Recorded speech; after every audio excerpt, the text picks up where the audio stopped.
I had always believed that love, real love, was unshakable. That no matter how many storms came our way, Claire and I would find our way through them, hand in hand. I was wrong.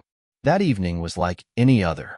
I left work earlier than usual, eager to surprise my wife with dinner from her favorite restaurant. It wasn't our anniversary, nor was it a special occasion. I just wanted to remind her how much she meant to me. As I drove home, I thought about the little things that made Claire who she was, the way she smiled in her sleep, the way she curled her hair around her fingers when she was nervous, the way she'd look at me as if I was the only man in the world. I parked the car in our driveway, noticing that the lights in our bedroom were dim. She was probably reading, I thought. I stepped inside quietly, placing the food on the kitchen counter before making my way upstairs, ready to greet her with a kiss.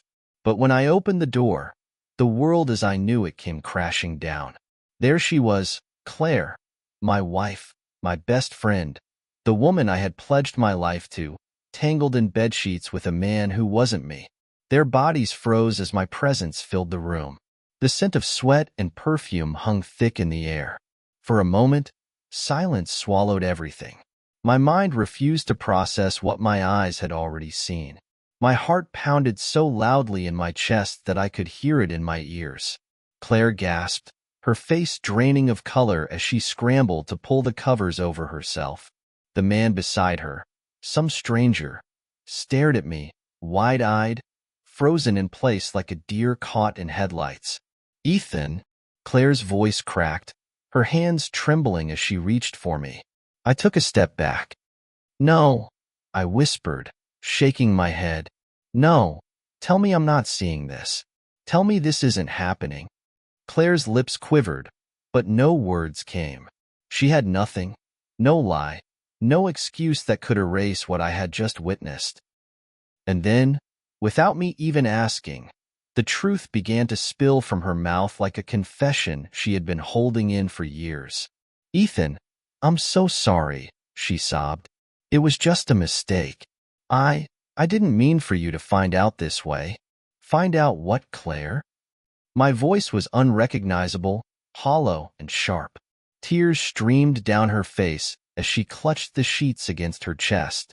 "It's not just him," she admitted. "There were others." The room spun. I gripped the doorframe to steady myself.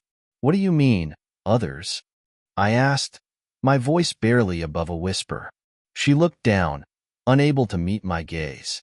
"For others," she said, and then her next words sent a blade straight through my chest. "One of them was your brother."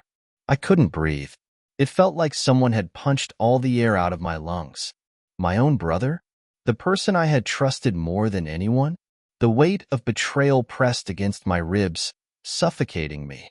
My fists clenched at my sides, my nails digging into my palms so hard I thought they might draw blood.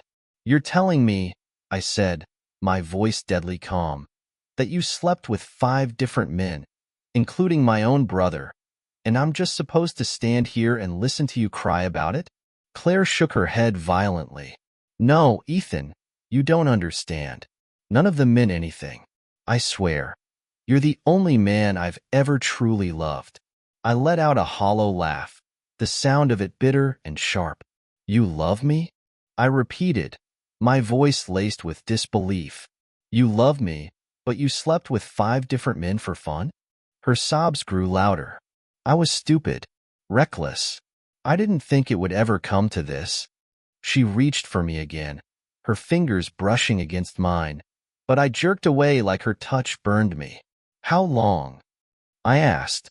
She hesitated. "How long?" I demanded. Claire swallowed, her lips trembling. "Over the past 3 years," she admitted. 3 years. 3 years of lies. 3 years of betrayal. 3 years of sleeping next to her every night, completely unaware that she had been sharing herself with other men. I turned away, unable to look at her. My entire body trembled with rage, but beneath that, beneath the pain, was something else, something even worse. I still loved her. Even after everything, some part of me still wanted to believe that what we had was real. Claire clutched my arm desperately. "Please, Ethan," she begged. "I know I don't deserve it, but I need you to forgive me. I love you. I love only you. I'll never do it again." I should have walked away. I should have thrown her out, told her I would never look at her again. But instead, I stood there, staring at the woman I had built my life around, the woman who had shattered me into a million pieces, and I did the one thing I never thought I'd do. I forgave her. I don't know why. Maybe it was because I had spent so many years believing that we were meant to be. Maybe it was because I had convinced myself that love was supposed to be stronger than betrayal. Maybe I just wasn't ready to let go. So, against all logic, against all reason, I let Claire stay. I told myself that we could rebuild, that we could find our way back to what we once were. I thought I was saving my marriage. But in reality, I was only postponing the inevitable. Because this was only the beginning. They say time heals all wounds, but that's a lie. Time doesn't heal. It only buries pain under layers of routine, hoping you'll forget it's there. But wounds don't disappear just because you pretend they don't exist. And in my case, the wound that Claire left in my heart never stopped bleeding. In the weeks following her confession, I tried to move on. I told myself that love was about endurance, about fighting for what you believed in. Claire swore that she was done with her reckless past, that she had been foolish but would never hurt me again. She apologized every day, acting as the devoted wife she once pretended to be. But no matter how hard I tried to believe her, something inside me refused to trust her. At night, when Claire curled up next to me, her head resting on my chest, I lay awake, staring at the ceiling. I wanted to hold her like I used to feel the warmth of our love again. But the memories haunted me. I could still see her in bed with that man. I could still hear the desperation in her voice when she confessed to sleeping with my brother. I could still feel the betrayal poisoning my veins. Still, I tried. But Claire? Claire had already moved on. She acted as if nothing had happened, as if she hadn't nearly destroyed me.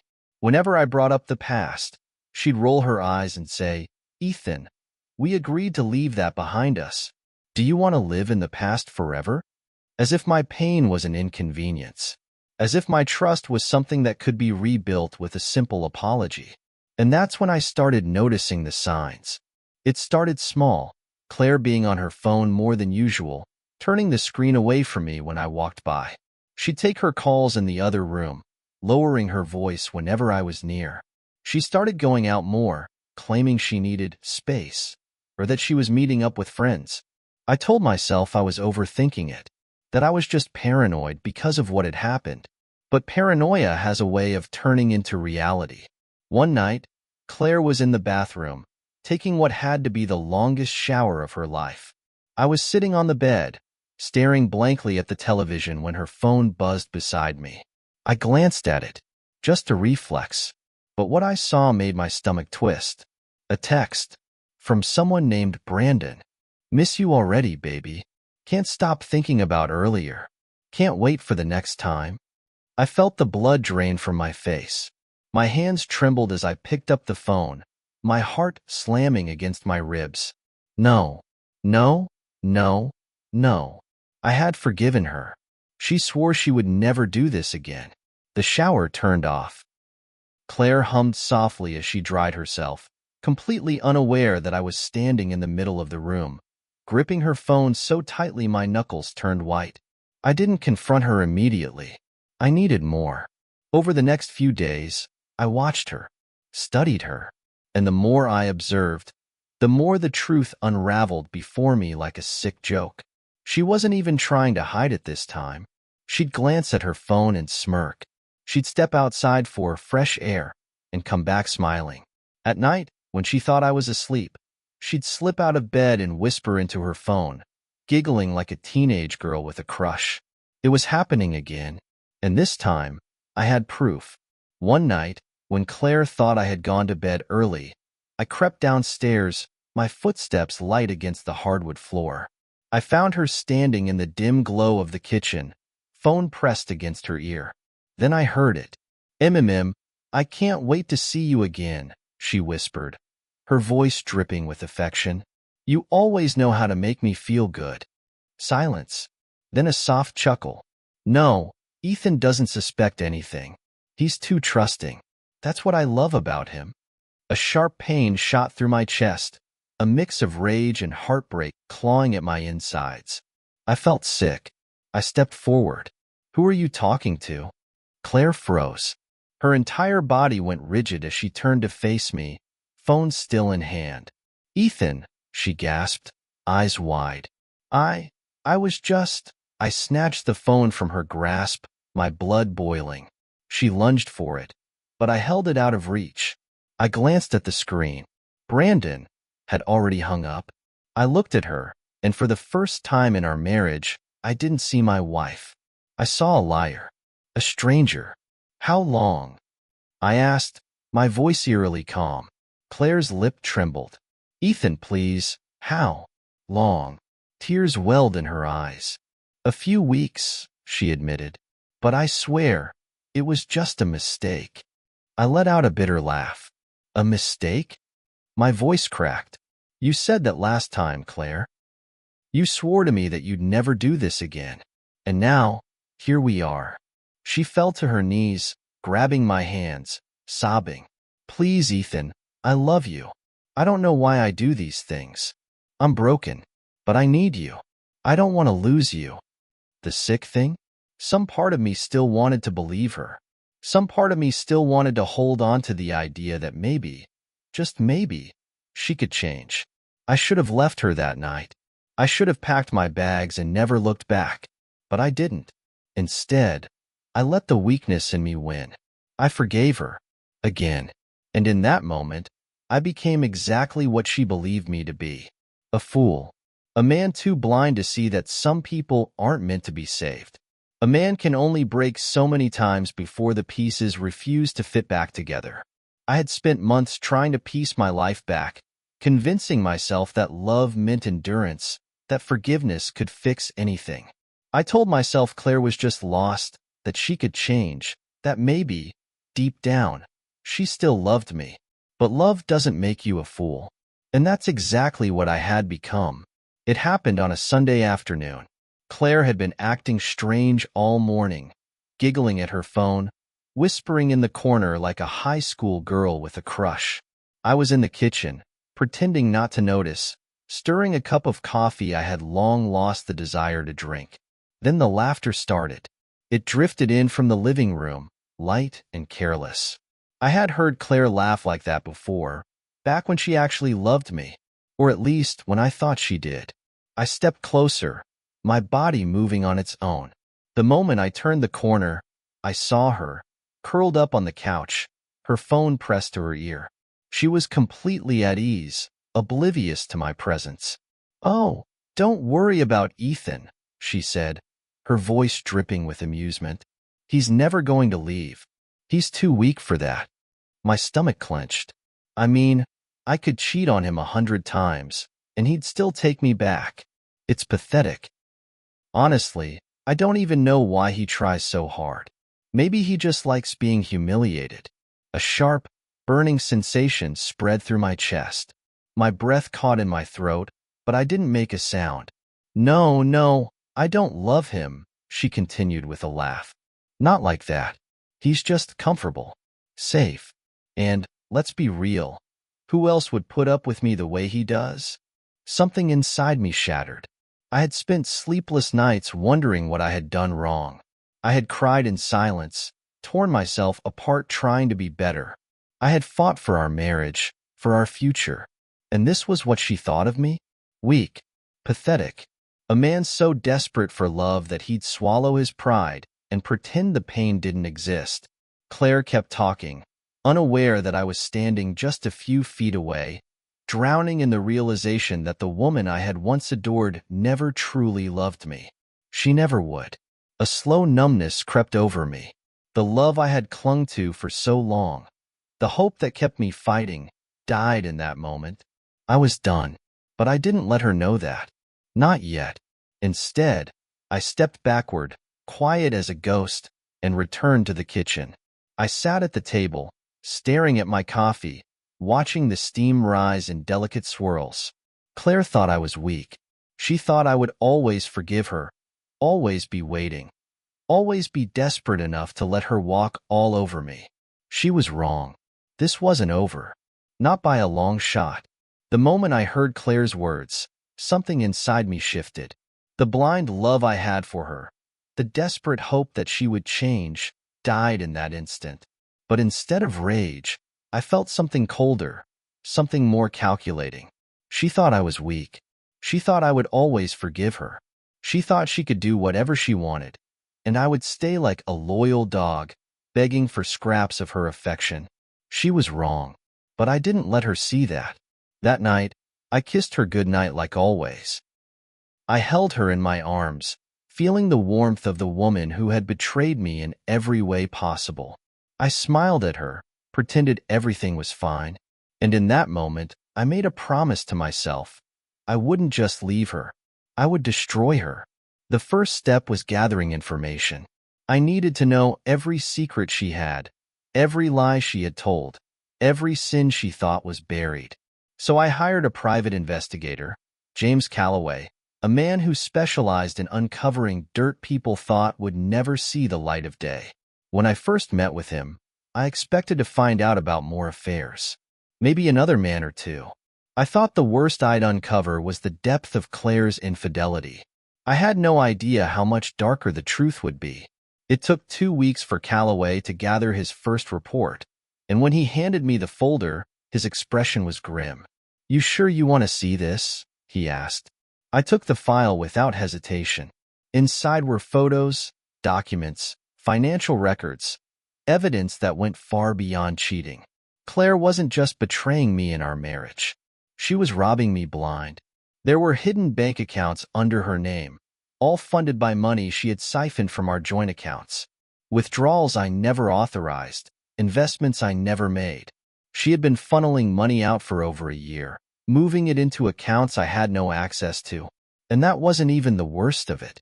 She had taken out loans in my name, forged my signature, racked up debts that I never knew existed. And the person who helped her cover some of it up? My own brother, Daniel, the man I had trusted, the man I had once looked up to, had been helping Claire hide her affairs, feeding her excuses, even helping her move money around. I sat there, staring at the evidence, my heart a slow-burning fire. She had played me for a fool in every possible way. She thought she had one. But now, I held all the cards, and I was going to make sure she lost everything. I spent the next few weeks playing my role to perfection. I kissed Claire goodbye every morning. I brought her flowers. I laughed at her jokes, held her hand in public, made love to her at night. She thought she had me wrapped around her finger again. She had no idea that behind every smile, every touch, I was tightening the noose around her neck. First, I met with a lawyer, ruthless one. I needed to make sure that when I pulled the trigger, Claire wouldn't have a single escape route. I had him draft divorce papers, freezing all joint accounts so she couldn't drain them before I made my move. I had my assets protected, ensured that every financial trick she had played was legally documented. Then, I reached out to the bank, filing reports on the fraudulent loans taken in my name. With the evidence Calloway provided, the bank had no choice but to start an investigation. If Claire thought she was going to walk away rich, she was in for a brutal awakening. The final step was Daniel. I invited him out for drinks, pretending nothing was wrong. I even clinked my glass against his, faking a laugh at one of his dumb jokes. And then, just as he was getting comfortable, I leaned in and said, "I know everything." The color drained from his face. I don't know what you're talking about, man," he stammered. I pulled out my phone and slid it across the table. The screen showed a recorded phone call, one of Calloway's recordings of Daniel talking to Claire. "Don't worry, babe. Ethan is too blind to see what's going on. I'll cover for you, just like before." Daniel swallowed hard, his hands shaking. "Ethan, save it," I said, my voice deadly calm. "You've got one chance to fix this. Either you help me bring her down, or I make sure you go down with her." He chose self-preservation, of course. The night before I was set to expose everything, I cooked Claire's favorite meal, lit candles, played soft music. She thought it was a celebration of our stronger marriage. It was a funeral, for her life as she knew it. I poured her a glass of wine, watching as she sipped it, completely unaware that by this time tomorrow, she would have nothing left. And then, just as we finished eating, I leaned back and said, "Claire, I know about the money." She froze. What are you talking about?" I slid a folder across the table. "The hidden accounts, the forged loans, the money you stole from me." Her face went pale. "Ethan, I can explain." I tossed a second folder onto the table. "And the affairs. All of them. Every single one. Even the ones you thought you covered up." Her breath hitched. I could see the panic setting in. "I didn't. I mean, it's not." I stood, looking down at her as she trembled. "Tomorrow morning, our accounts will be frozen. Your secret stash? Gone. The fraud charges? Already filed. And Daniel?" I smirked. "He sold you out." Her lips parted in shock. "No, he wouldn't. He did." I grabbed my coat, heading for the door. Claire shot up from her chair, chasing after me. "Ethan, please. We can fix this. I'll change, I swear." I turned to her, my expression cold. "You never loved me," I said quietly. "You loved what I could give you. But you'll never get another thing from me again." And with that, I walked out the door. Claire screamed my name, but I didn't look back.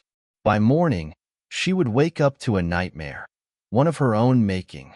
And for the first time in a long time, I felt free. Claire woke up to an unusual silence. The house was cold, and for a moment, she thought Ethan had simply left for work early.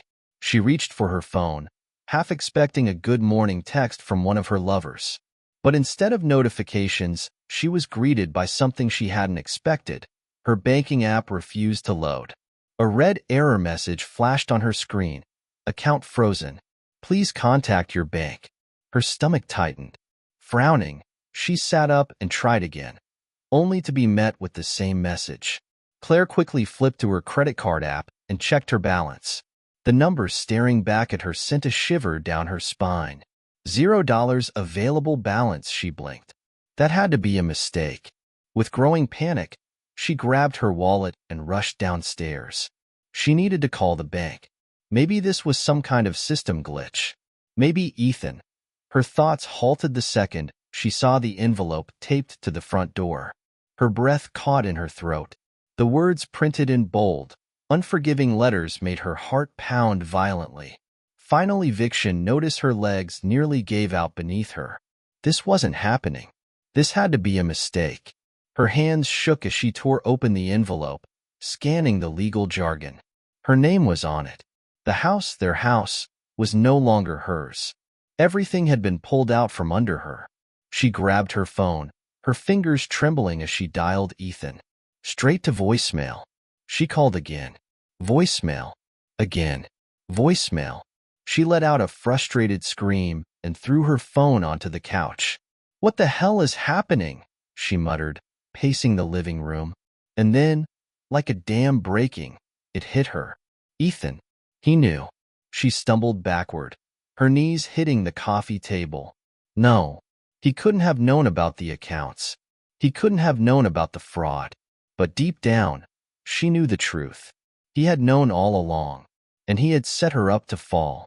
Desperate for help, Claire turned to the only people she thought she could still manipulate. Her friends. She called Ashley first, her best friend, the one she had always confided in. The phone rang twice before it was picked up, but the voice on the other end wasn't warm. "What do you want, Claire?" Ashley's voice was cold. Claire blinked. "Ash, I need help. Something happened with Ethan, and just don't." Claire's breath hitched. "What?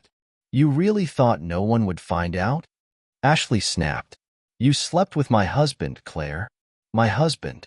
And you bragged about it. Do you have any idea how disgusting that is?" Claire's mouth went dry. "Ashley, I don't want to hear it. You're a liar. a cheater, and a fraud. I hope Ethan ruins you. Don't ever call me again." The line went dead. Claire stared at her phone in disbelief. One by one, she tried the rest of her friends, but the result was always the same. Rejection, disgust, betrayal. Ethan had done more than just take her money. He had taken her reputation, and it only got worse from there. She tried calling the men she had slept with, the ones who used to text her sweet things in the middle of the night. Not a single one answered. Instead, her phone buzzed with messages. "My wife found out. Never contact me again. You're a homewrecker, Claire. You destroyed my family. I regret ever meeting you. You're on your own." It was Ethan. He had exposed everything. She rushed to social media, only to see her name dragged through the mud. Screenshots of her text messages, photos, recordings of her conversations, things she never thought would see the light of day. The comments were brutal, disgusting. Cheated on her husband and stole from him? She deserves worse. Ethan deserves better. Hope she loses everything. Claire's hands started to shake. Everything was slipping away. And then came the final blow. A knock at the door. She hesitated, her breath coming in shallow gasps. When she opened it, she was met by 2 officers. "Claire Reynolds," one of them asked. Her heart pounded. "Yes?" "You're under investigation for financial fraud and identity theft. We need you to come with us." She staggered back, her vision swimming. No, there has to be a mistake." But the officers weren't interested in her excuses. As they read her rights, Claire felt her entire world shatter around her. Ethan had won, and she had lost everything. The streets felt colder than they ever had before. Claire's heart hammered in her chest as she stood there, her once perfect world reduced to nothing more than a shattered memory. The money, the power, the lies, they had all crumbled away, leaving her with nothing but a hollow shell of the woman she once was. Her hands trembled as she clutched her coat tightly around her, not for warmth, but for comfort, as if the fabric could protect her from the weight of the humiliation bearing down on her. She had been dragged through the mud, exposed for the woman she truly was, selfish, deceitful, and greedy. Her friends were gone. Her lovers, now disgusted by her, had all but erased her from their lives. The legal authorities were coming for her, and the house that she once thought would be her forever home had been taken from her in an instant. She thought back to that day when everything changed, the day she had crossed the line too far, when she had looked into Ethan's eyes and told him everything, believing that he would forgive her. She thought back to the promises she made, the manipulation, the countless times she had betrayed him. But this time, she had nothing left, and she knew the reason for it. She had underestimated him. Claire stood outside Ethan's apartment building, her mind racing with desperation. Her once pristine clothes were now wrinkled and worn, her hair unkempt. She hadn't slept in days.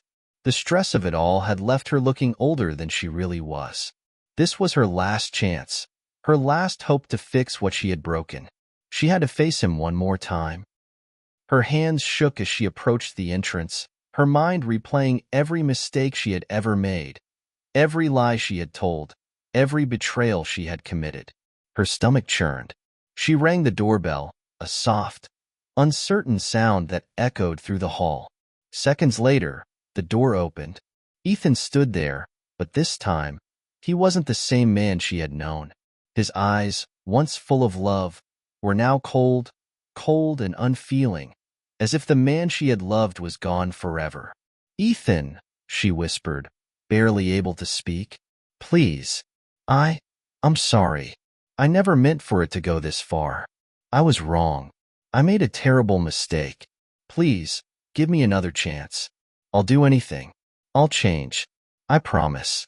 Just, please take me back. Please." Her voice cracked with the weight of her words.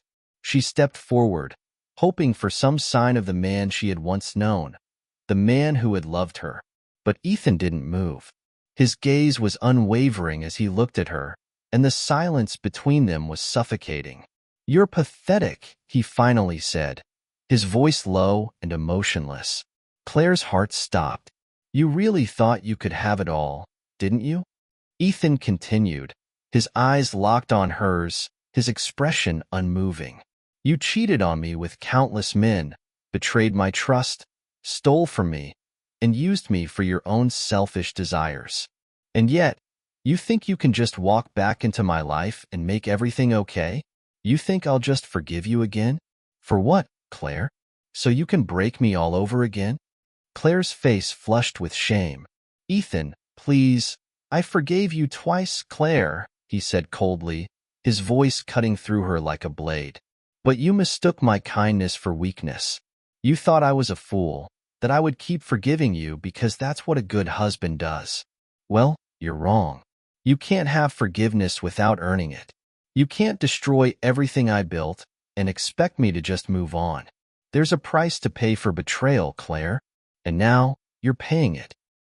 Claire's breath caught in her throat, her eyes welling up with tears, but Ethan didn't even flinch.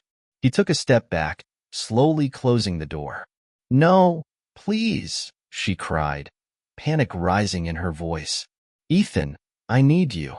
I can't do this without you. Please. But Ethan didn't stop. He didn't look back. He walked away, his footsteps echoing down the hallway as Claire's sobs filled the empty air. The door shut with a finality that felt like the breaking of a chain, the severing of the last thread that connected her to him. She was alone, completely alone. In the days that followed, Claire's world continued to spiral into chaos.